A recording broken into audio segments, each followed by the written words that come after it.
Bismillahirrahmanirrahim. Assalamualaikum warahmatullahi wabarakatuh. Perkenalkan, nama saya Fahrudin dari kelompok 5 yang akan sedikit memaparkan materi tentang terminologi milkul yamin.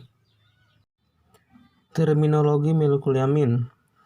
Menurut Abu Bakar Jabir Al-Jazair, perbudakan sudah dikenal manusia sejak beribu-ribu tahun yang lalu dan telah dijumpai di kalangan bangsa-bangsa kuno seperti Mesir, Cina, India, Yunani, dan Romawi, dan juga disebutkan dalam kitab-kitab Samawi seperti Taurat dan Injil.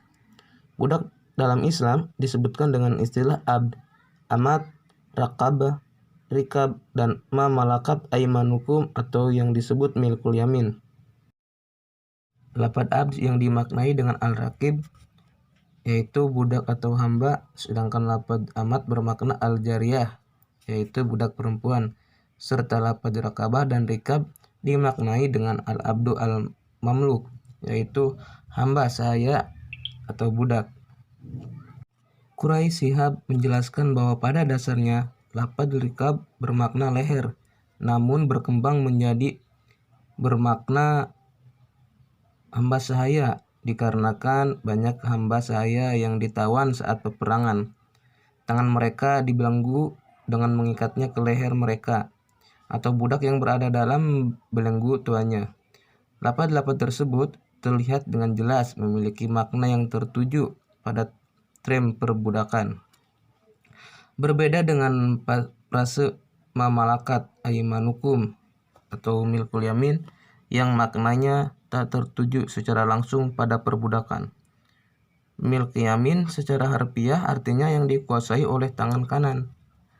Budak diistilahkan milkul yamin artinya kepemilikan yang kuat terhadap budak-budak karena mereka berada di bawah kekuasaan tuannya secara penuh, atau orang yang berada dalam kekuasaan seseorang. Penyebab yang melatar belakangi terjadinya perbudakan. Yang pertama, perang. Wanita dan anak-anak kelompok yang berhasil dikalahkannya sebagai budak. Yang kedua, kefakiran. Tidak jarang kefakiran mendorong manusia menjual anak-anak mereka untuk dijadikan sebagai budak bagi manusia lainnya. Yang ketiga, perampokan dan pembajakan. Pada masa lalu, rombongan besar bangsa-bangsa Eropa singgah di Afrika dan menangkap orang-orang negro, kemudian menjual mereka di pasar-pasar budak Eropa. Nah, di samping itu, para pembajak laut dari Eropa membajak kapal-kapal yang melintas di lautan dan menyerang para penumpangnya. Jika mereka berhasil mengalahkannya, maka mereka menjual para penumpangnya di pasar-pasar budak Eropa dan mereka makan hasil penjualannya. Dalam Islam, sebab perbudakan hanya satu, yaitu kafir yang menjadi tawanan. Dan sangat wajar jika seorang tawanan perang dijadikan budak, karena mereka sebelumnya musuh dan harus memberikan strata sosial yang rendah. Terminologi milkul yamin menurut Abdullah bin Abdurrahman Al-Basam, Islam menjamin kemerdekaan manusia.